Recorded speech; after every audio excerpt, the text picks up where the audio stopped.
The Latin word orbit means relating to or belonging to an orbit, and is the root for the Latin word orbitas, which is the Latin word for bereavement. As humans, we orbit one another, which creates a sense of community and belonging.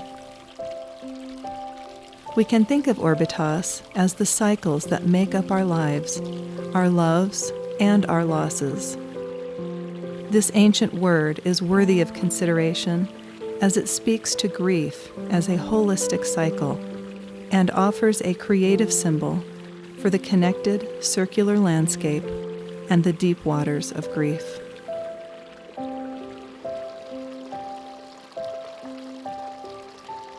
Grief is a social emotion. That's what I would call it. It's an emotion that's based on connectedness.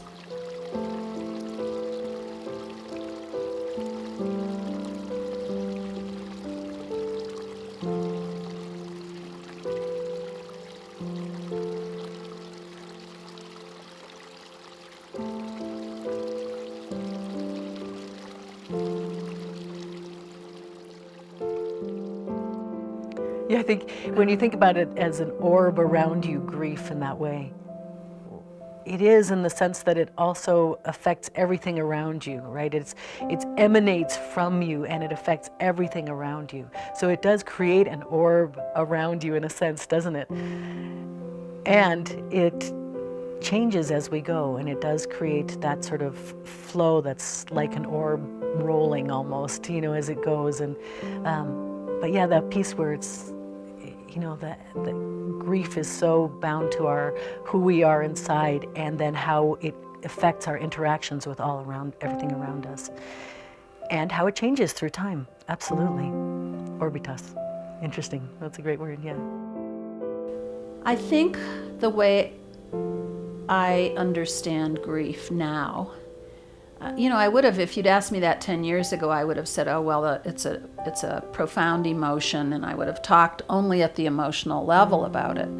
Now, with the benefit of neuroscience, what I would say is that we are, first and foremost, wired for connection. Grief really, it takes away part of who you are when you have a serious loss. So grief is also an identity crisis. After I lose something really important to me, I don't really know who I am anymore. I have to relearn my world. And grieving is about relearning the world, relearning how to love, relearning who we are. It's a profound process. So it's very hard to describe it as just a small thing or the same for everyone.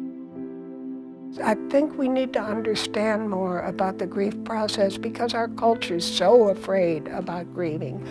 Everyone thinks that they're not doing it right because we have no good models. I remember working with Billy, whose wife died, and he said, well, if I had died instead of Linda, she would have done this much better than I can.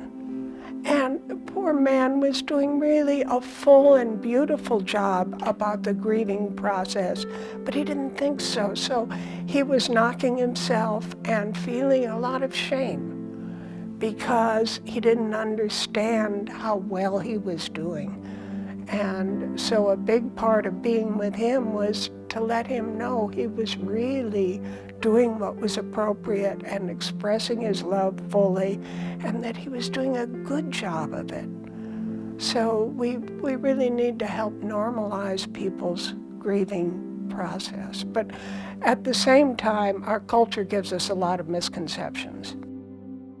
My kids were 3, 8, and 9 years old, and my wife, we'd been here for 3 months, and she was picking Sadie up, our youngest, at a Montessori school across town, and on her way home, went through an intersection on a green light, and somebody ran the red light on Rodeo Road and crashed into the side of her car, and she went into a coma from there, and Sadie, who was in the back seat in a car seat, survived that. She was cut along the eyes and things like that from the glass coming out of the windows, but she was okay. But Liz never regained consciousness, so I was very suddenly left with 3 kids and My mother died when I was very small, and my family loved me very much, but they didn't know how to deal with the grief of that, and they didn't know that children grieve.